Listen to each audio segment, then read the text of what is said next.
Salve galera do xadrez, e vamos continuar aqui rumo aos 2000 jogando partidas rápidas no chess.com contra um jogador agora de 1360, um jogador do Reino Unido, maravilhoso, certo? Bom, E4, E5, cavalo F3, cavalo C6 e bispo C4 abrindo um cara aí, né? Colocou nos comentários, eu não me lembro o nome, me desculpe, colocou nos comentários que Bishop significa abertura dos bispos. Olha só, não sabia disso, né? Bishop significa bispo, não sabia. Legal, cara. Por incrível que pareça, eu não sabia. E olha que eu estou estudando bastante inglês, mas aprendi uma nova palavra em inglês, né? Então, Bishops significa bispo em... Eu acho que é bispo, né? Bispo em inglês, beleza, legal. Então aqui, o jogador faz um... contra-gambito, não é contra-gambito, né? Isso aqui é um gambito rousseal que, vou ser bem sincero com vocês, é muito raro aparecer, eu quase nunca vejo isso daqui, né? Mas existe, né? Está aqui no chess.com, existe, porém, né? Só para deixar bem claro para vocês, existem certas aberturas no xadrez que ela basicamente ela existe, porém ela já dá uma vantagem para o seu adversário. Mas por que é feita? Aí você deve estar se perguntando, pô, mas então por que o jogador faz uma abertura que vai dar vantagem para o seu adversário? Muitas das vezes o jogador faz porque é aquele lance, você está jogando contra um ser humano, né? Você não está jogando contra um robô. E às vezes a abertura que você está fazendo vai dar vantagem para o seu adversário, porém vai te dar uma grande vantagem posicional e você vai poder fazer um belo de um ataque chato.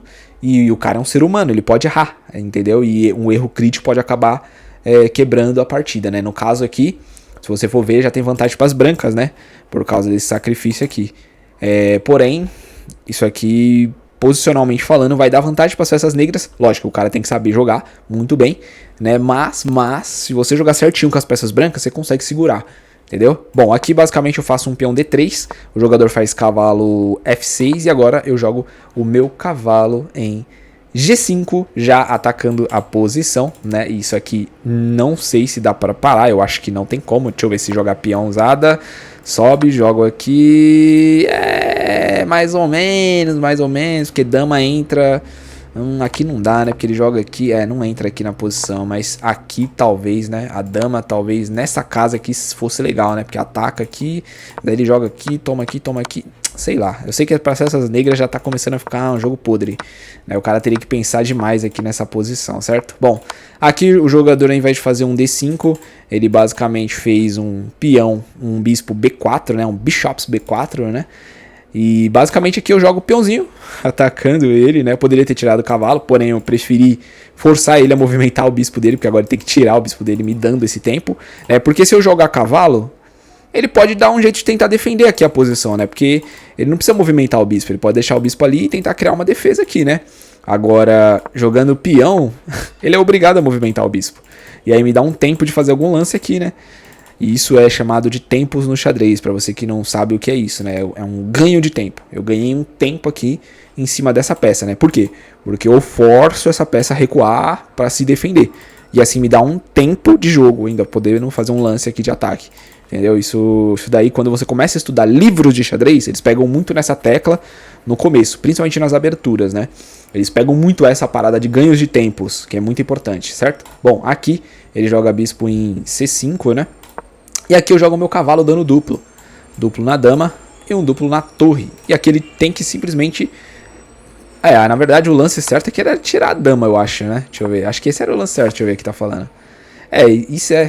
Caraca, ele fez esse lance aqui. Ele sacrificou o bispo, mano. Isso aqui é loucura. Agora eu entendi porque esse jogo ficou uma pontuação muito alta, né? Ele sacrificou o bispo aqui. Entendeu. A ideia dele é tirar cavalo aqui. Foi isso que ele fez. Entendi. Tanto que aqui, ó, só pra você ter uma ideia, eu não tomei aqui, né? Porque eu acho que se eu tomo aqui, ele entra com tudo aqui, né? Sei lá, tiro e a dama dele sai. Acho que essa era a ideia dele, né? Pra ataque aqui na posição. Olha só. Bonito, entendeu? Até que é bonito. Agora a minha pergunta é, você que tá me ouvindo, que tem 1300, cairia nisso? Você cairia nesse tático? Você tomaria o bispo dele aqui? Talvez você tomaria. Sabe por quê? Porque você não teria enxergado cavalo e dama chegando, né? Então. Se você não percebeu isso na hora que eu falei do cavalo, né, do cavalo e da dama entrando, significa que você iria tomar este bispo aqui e cairia nesse tático feio, né? É tenso, é tenso. Por isso que eu falo, esse rating aqui de 1300, os jogadores aqui, eles gostam de fazer esses lances venenosos, né? E se você não tiver a malícia do xadrez, você cai nesses lances venenosos. E aí, caindo nesses lances venenosos, acabou, né? Não tem o que fazer, né? Você só vai perder a partida, né? Bom, aqui o sacrifício, eu basicamente jogo meu rei em F1. Evito tomar o bispo, né? É até esquisito você falar, nossa, você não tomou o bispo. É até estranho, né? Você vê... Isso aqui não é esquisito. Isso aqui você olha e você fala, mano, toma isso aqui. Você não tem uma... Quando você joga, ainda mais quando o cara faz F1, né? Não dá uma sensação ruim. Tipo, não é um bagulho estranho, sabe? É uma sensação ruim, tá ligado? Que, tipo, não é comum. Tipo assim, porra, você tem que tomar esse bispo, sabe? É brisa. Deve ser alguma fobia do xadrez, sei lá. Tipo, dá uma sensação ruim, tá ligado? Mó brisa. Mas beleza, aqui ele joga a dama dele em E2, em E7. Né? E aqui eu tomo a torre dele, né? Inclusive eu não tomei aqui, se vocês reparar, ainda não. E basicamente agora ele joga dama pra proteger aqui, dama em C5 ali, né? Pra proteger o bispo. E aqui eu faço simplesmente um H3. Com a ideia de não deixar esse cavalo pular aqui, né? Porque se esse cavalo pula, vixe, nossa senhora, quebrou meu jogo aqui, né? Então, basicamente, ele recua o bispo dele, ele joga bispo em H4, com a ideia de dar checkmate aqui, né? Mas eu não nasci ontem.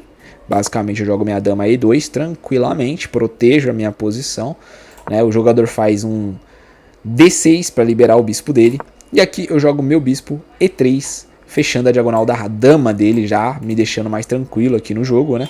Ele tira a dama dele para A5 e aqui basicamente eu dou cheque nele primeiro, com o bispo lá embaixo em F7, para não deixar ele fazer o roque, né? Tirei o roque dele e agora eu simplesmente volto meu bispo. Foi só para isso que eu fiz esse lance, para tirar o roque dele primeiro, deixar o rei dele totalmente quebrado ali, né? E agora ele faz um F4 aqui e eu volto o meu bispo para tentar trocar os bispos, porque agora a posição já tá ganha para as brancas, então eu tenho que basicamente trocar as peças e simplesmente simplificar a posição para mim ganhar com muita facilidade, que é simples aqui, é básico. Bom, aqui ele recua, foi esperto, não entregou, né? Porém aqui ele vai tomar muito ataque, né? Então o cavalo volta na posição, ele joga um B5 ali para tentar atacar meu bispo, mas eu recuo meu bispo, eu quero manter este bispo nesta diagonal fortíssima, que é poderoso, e basicamente agora ele faz um G6, e agora eu tomo inteiramente o bispo dele, né, porque a ideia certa aqui era jogar bispo pra cá, né, mas eu ia trocar de qualquer jeito, né, e pra mim seria muito bom também. Porém, ele não fez isso, né, ele entregou um bispo inteiro, e aqui o jogador joga cavalo com a ideia de dar duplo aqui, né, então eu tenho que tomar cuidado duplo na minha dama.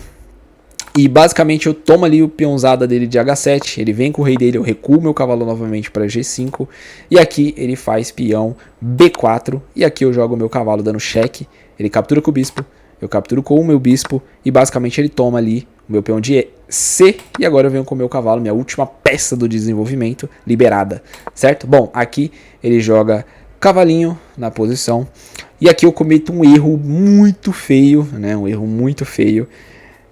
Isso aqui foi feio demais. Aquele lance lá que eu falo pra vocês, né? Tá ganho, ganha, não enrola, tá ganho, ganhe a partida, não enrola, não fica brincando, certo? E aqui eu brinquei demais, né? E troquei meu bispo que protegeu o duplo. Ai, meu Deus do céu, sim, tenso. E aí ele deu duplo, ele não pensou duas vezes, óbvio, né? Não é besta. Aí tomo, tiro meu rei pra F2, ele captura minha dama, e aqui eu capturo e ele captura meu bispo. Porém, aqui a vantagem leves ainda para as peças brancas, por conta de eu ter duas torres, né? E ter cavalo e bispo ainda para jogar, e os meus peões estarem ainda bem estruturados, né? Perto dos deles, que tá todo ferrado, né? Todo destruído, certo? Então aqui tá meio que empatada a posição, né? Não tá ruim ainda. E aqui, cara, a experiência, né? Me fez ter calma, né? No xadrez, é aquilo que eu falo pra vocês, sempre tenha calma, né? Porque você perdeu uma peça que o jogo acabou. Entendeu? Ainda mais uma dama, né? Calma, não se desespera, entendeu? Tá tranquilo ainda aqui, não é algo desesperador. Eu tenho duas torres, meu rei centralizado já, bispo bom, cavalo bom, os peões tá bem, né, no jogo. Eu não preciso ter desespero. Eu tenho certeza que se fosse você aí que tá me ouvindo de 1300, 1400, agora já estaria dando soco na cabeça, socando o teclado, jogando o celular longe, pé da vida, já xingando todo mundo. Não, calma, jovem. Tem que ter paciência, entendeu? e continua fazendo os melhores lances possíveis, certo? Bom, peãozada, ele sobe, e aqui basicamente eu tomo um dos peões, cabo-chefe dele, né? E nessa posição aqui ele tenta atacar tanto o meu cavalo quanto o meu bispo, e basicamente eu jogo a minha torre para proteger meu cavalo aqui, protege o meu bispo aqui, né, em F1, certo? Aqui ele joga a peça dele, né, torre em F8, e basicamente eu protejo com o peão de G, peão G3 agora, né? Ele joga o rei dele H6, e aqui eu volto o meu bispo, protegendo o meu bispo aqui com o peãozinho, né? Inclusive esse bispo aqui é muito forte, não tem como tirar ele daqui, não tem peões que atacam o meu bispo aqui, então tá tranquilo, certo? Bom, ele faz peão G5 para tirar meu cavalo dali, eu jogo o cavalo em H5, e aqui ele deveria ter trocado as torres, né? Ele não trocou, ele jogou a torre dele em H8, né? Em H8 não, em B8, e aqui acaba sendo complicado, porque eu entro dando cheque na posição, né? Torre F6 dando cheque, o rei dele tira para H7, e aqui eu basicamente defendo a minha posição com muita tranquilidade e leveza. E se você reparar aqui, meu cavalo protege peão, meu bispo protege o outro peão, minha torre protege a coluna para ele não invadir, e a única chance dele entrar era aqui em B2, então basicamente eu não deixei ele fazer isso, eu simplesmente bloqueei com muita facilidade e tranquilidade, sem me desesperar. Lógico, pensando um pouquinho também, né? Gastei uns 20 segundinhos aqui, né? Pra ver lá. Bom, beleza. Eu acho que o cálculo aqui era mais ou menos se eu jogaria a torre aqui ou se eu fazia B3, né? E no caso eu preferi fazer B3, proteger a posição primeiro, deixar meu rei totalmente seguro, sem levar nenhum cheque, porque aqui ele não dá nenhum cheque, se você reparar, entendeu? E basicamente eu organizei as minhas peças, né? Mesmo sem uma dama. Eu sei. Você deve estar falando assim, existe um mundo sem dama? Existe. Existe um mundo onde você pode enfrentar uma dama sem a dama, entendeu? Do jeito que tá aqui. Existe. Você organizar direitinho suas peças, você consegue subjugar uma dama adversária, tá? A dama não é Deus. A dama não é Deus. A dama é uma peça muito poderosa, mas a dama não é um Deus, entendeu? Então, basicamente, você consegue sim subjugar uma dama se você conseguir organizar bem as suas peças, entendeu? Equilibrar bem sua posição, certo? Bom, aqui peãozinho D5 e torre F1, dobrando as torres, quebrando essa posição agora, e o rei dele tá começando a ficar encurralado, certo? Bom, aqui ele joga simplesmente rei G8, e aqui eu jogo bispo maravilhosamente, forçando ele a jogar o rei dele em H7, e aqui ele leva o primeiro cheque, recua para H8, e basicamente eu jogo o meu cavalo entregando o meu bispo aqui, tá? Ele poderia tomar meu bispo aqui, porém aqui já não tem mais defesa, porque vai vir mate aqui na sequência, certo? Bom, aqui ele toma meu bispo e leva um mate aqui nesta posição aqui, basicamente com muita tranquilidade. Bom, e aqui vocês podem ver que ele acabou levando um mate, né, maravilhoso com a torre aqui. Eu sei, isso dói, mas ele levou um mate bonito, inclusive esse mate de torre e cavalo é muito elegante, né? Muito raro também de se acontecer, você conseguir dar um checkmate, né? Com torre apoiado por um cavalo, é magnífico, né? Então eu falo assim, tem alguns mates que são muito raros, que eu acho que o chess.com deveria dar, tipo, uma conquistinha, né? Tipo assim, um achievements, conquista, né? Tipo, porra, conquistou um mate de cavalo e torre, né? Ou então um mate do sei lá, o mate do Capablanca, sei lá, alguns mates diferentes, sei lá. Acho que seria legal, né, essa conquista, né? Mas é isso. Tamo junto aí, agradeço a você que acompanhou aqui, né, essa partida que foi magnífica, né, gostei bastante dessa partida, foi legal, né, perder a dama ali só deu um plus pra partida, né, e mostrou como ainda dá, como é possível, como existe um mundo onde você consegue jogar sem a dama, tá? Tamo junto aí, se inscrevam aí no canal, né, se inscrevam, dá aquela força, aquele like pra fortalecer, tamo junto e vamos para a próxima partida.